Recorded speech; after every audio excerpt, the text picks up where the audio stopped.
Alright, we're back. It's been a while.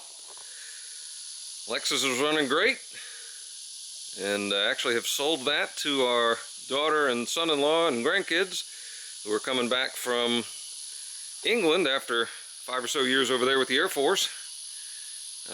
And they're moving to Sacramento area in California, so we're going to be driving that to Sacramento in July.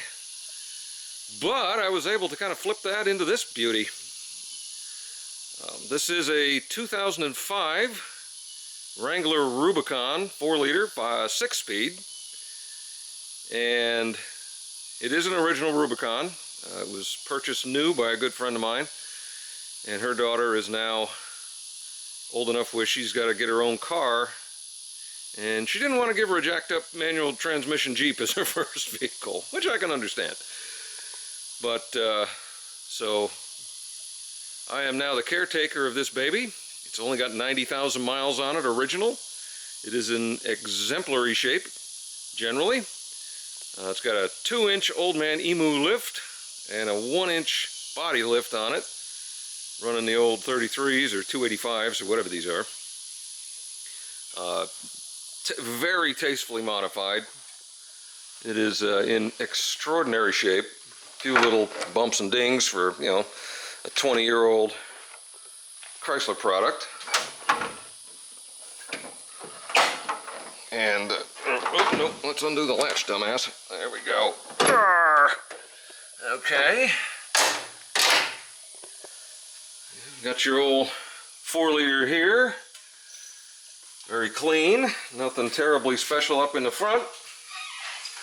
Got a few little modifications up front. LED headlights, which I didn't think I would like, but these are spectacularly good. They're very bright, but they got a very sharp cutoff so they don't blind people, which is wild.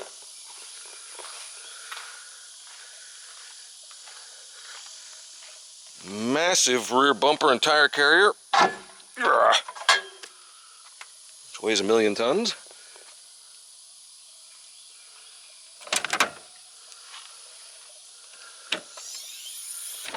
Full service history, which I haven't done anything with.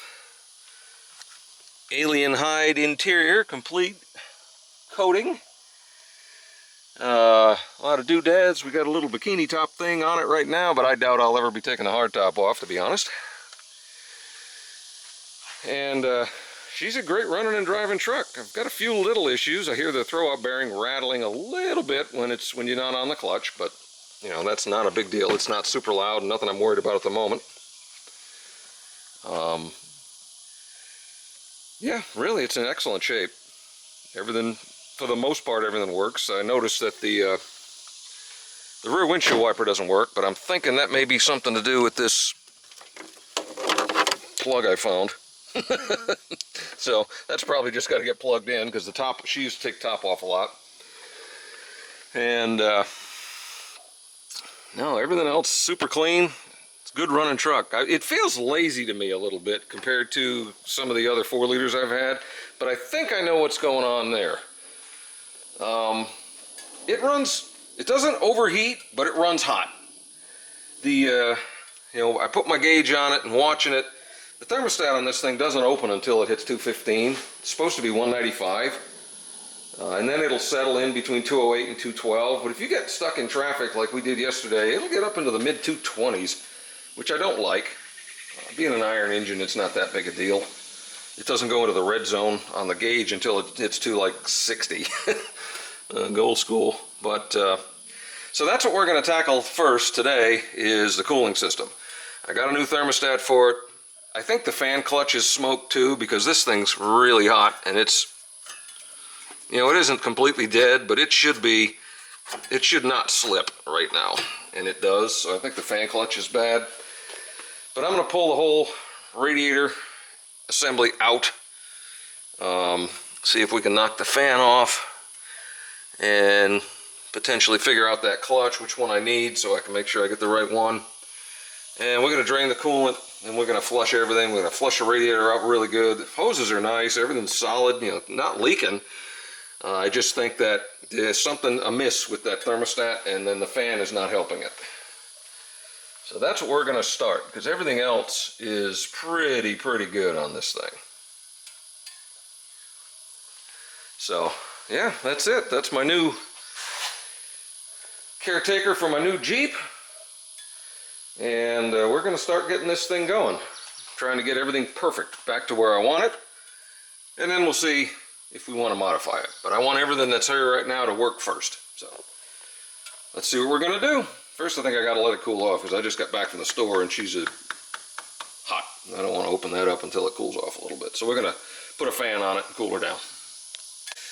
Alright, well, the easy part's done. Thermostat's off. Housing's kind of scraped clean. I like iron heads. But I cannot get this fan off for the life of me, so I'm going to have to go and get a new air hammer because my old one died months ago and I haven't replaced it. There is nothing to grab on that pulley, and even with the belt on and anything, I just can't stabilize it enough to put torque on that stupid nut to knock that fan off. And there's not even any holes in it to put a spanner wrench on or anything like that. So I don't know what the hell you're supposed to do with this dumb thing. But we're going to go get an air hammer and make that come off. And for what it's worth, I don't really see anything obviously wrong with the thermostat. It's kind of cruddy, a little rusty, weird. But this could be, this is probably original coolant from 2005, so housing's a bit chewed up, but I got a replacement one for that. Broke this while dinking around with the fan, so I'm gonna have to get a temperature sender. But nothing too major. So everything's moving. Alright, well, while I'm waiting for my dad and mom over there on their way over for lunch, if you take the shroud off, you can get the radiator out without taking the fan out, but I still want to take that fan out because I want to change the clutch. So we're still going to have to do that, but we got that gone, so now we got to pop that bottom hose, and then I think the radiator can kind of come out. Cool. Alright, so the radiator and the shroud are out. There's a couple of bolts up here and on the bottom to loosen up the condenser. And I did that because you can see the crud down in there. I want to blow that out, clean that up a little bit. Same thing with the radiator. There's some pretty good junk built up in the bottom there. Been there a long time. Everything's clean. Radiator's pretty heavy. We're going to give it a good flush. Let's see what we can do. And then since we got the water pump opened up and the head opened up, we're just going to stick a hose in there and see what kind of a mess we can make. Alright, well, that disaster's off. I think I'm going to replace the water pump. It doesn't sound bad, but it spins pretty free, and I'm in there, and holy crap, this wasn't having it. My God. I had to get a new air hammer to work with the damn thing, but we got it off. And so that's getting replaced. I'm going to do the water pump since I beat on it so much. And I noticed that this little pulley, just a little bit of noise there, so we're going to change that while we're in here. So now, I think I'm going to pop the water pump off since we're here.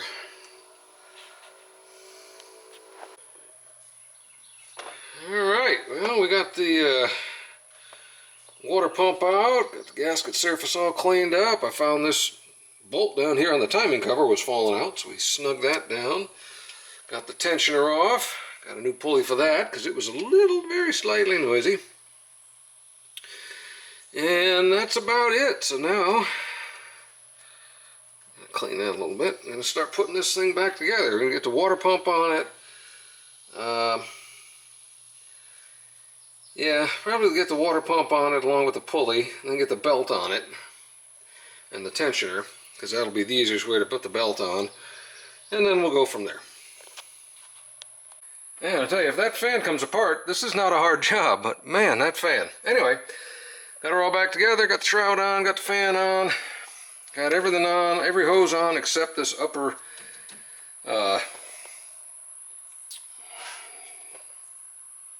Jesus. Heater core hose. God. Because there's a bleed through there that that it can breathe through, so when we fill it, we'll see some goo coming out of there. We'll stick that on there and we'll fill it the rest of the way and fill it from the top here. Yeah, so we're about ready to start dumping in some coolant and see what kind of a mess we can make. Alright, we got her topped up and bled as much as possible. Yeah, I know it isn't supposed to be green coolant, but I don't care because it's not going to probably be in there that terribly long. I tend to do this pretty frequently. This is more of a test. I'll make sure that we got the coolant system where it needs to be. Alright, let's get the brake on, get it in neutral, and send it.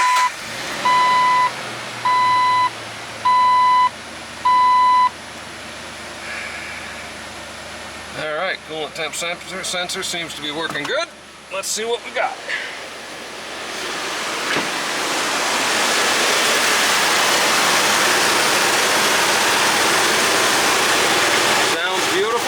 Yep, that tensioner pulley was making a little bit of noise. Oh, sounds perfect. So that was worth changing. Let's see how she heats up.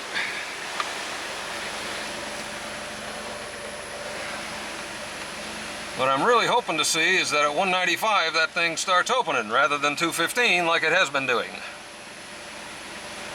We'll be back in a minute. Alright, so let's see, we're at 156, just idling.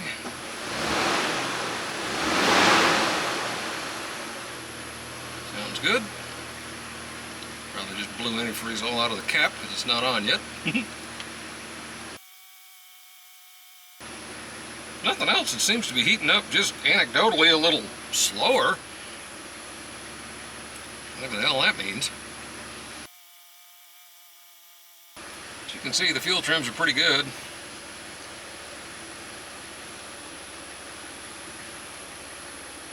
Alright, we're getting there. I'm amazed how accurate the gauge is for numbers. It's really pretty damn close. You know, when this thing was running 212, it was just barely above the 210 mark. I mean, it's pretty good. Now let's see what we got. That temperature thermocouple is right next to the thermostat, so that's exactly the temp it should be seeing.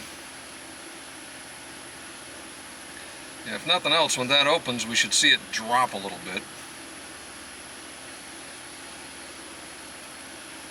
All the heat, everything's off in here. Alright, let's see what it does.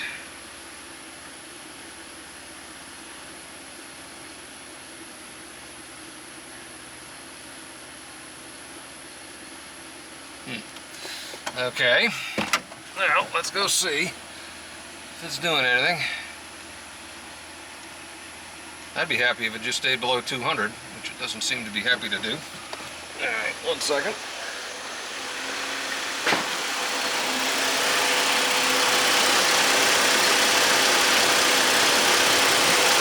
Certainly feels like we got flow. Level's good. The top hose is hot. Maybe it's just going to run hot. That's weird.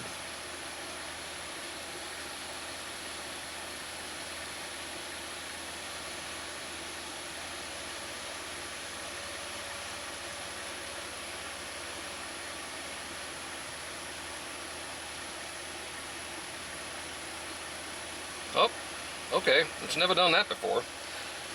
Going actually down now that it hit 205. Usually it'd go 215 and hit. Okay. Okay, that's better. We'll see. 199. Ooh, I like it. Yeah, it never would do that. It'd go right up to 215, drop to 206, and then go back up to 210. Okay. Alright. See where she ends up.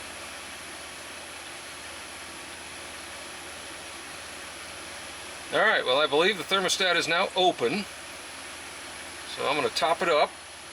Nice, 196, very good. I'm going to top it up. Oh yeah, we're moving coolant.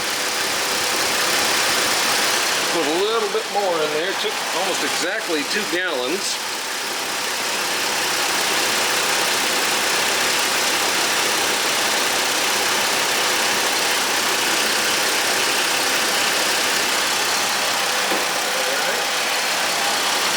Slap the old rad cap on there. Top up the jug.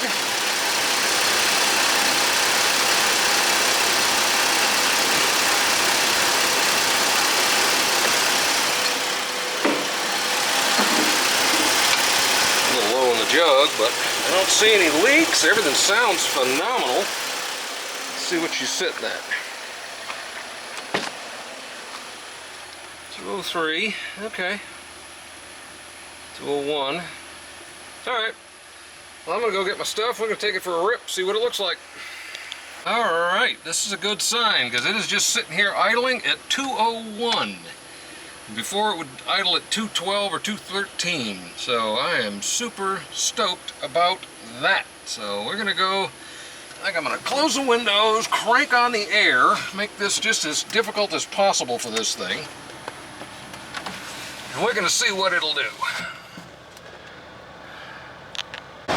Alright, been driving around about 10 minutes, normal stuff, and we're sitting right at 205, which is actually where the thermostat looked like it opened when it was heating up. So I think this is just a shitty, not really 195 thermostat. But it is holding at least about 10 degrees cooler than it was. So I'm happy with that. However, I think I am going to get another thermostat and try to find one that actually runs the number it says it's supposed to. And we're going to change that again, which is why I bought cheap coolant. So, anyway, let's shut this off, see if that makes any difference. That's cars are coming.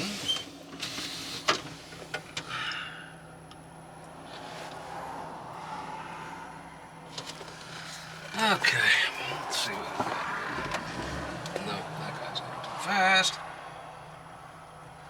This is not a sports car. Now we're up to about 208, which is okay, but it should drop immediately once we start moving.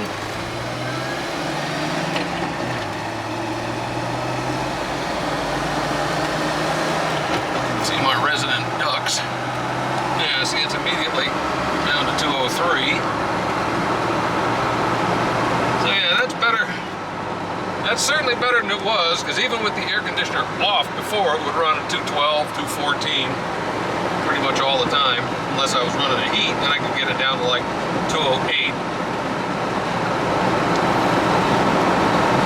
So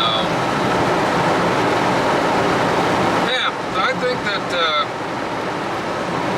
I'm gonna look for, try to find a thermostat that works. Hard to find good parts these days, but I think everything else is working pretty good. Just that thermostat, the old one was really not right. This one is better, but still not right. But everything else should be good for a while. Anyway, that's the introduction to my 91,000 mile 2005 TJ Rubicon. And you'll be seeing a fair bit of it on here, because there's a few things I'm going to do to it. I got to pull the whole interior out of it, clean it. The shifter's a little wonky. Just some little stuff, you know, wear and tear over the years. Nothing major, but she's a fun truck to drive. So, don't do it. I'm holding the camera, he's on the phone, so that's about right. Anyway, we'll talk to y'all later. Hope y'all doing well. Take care.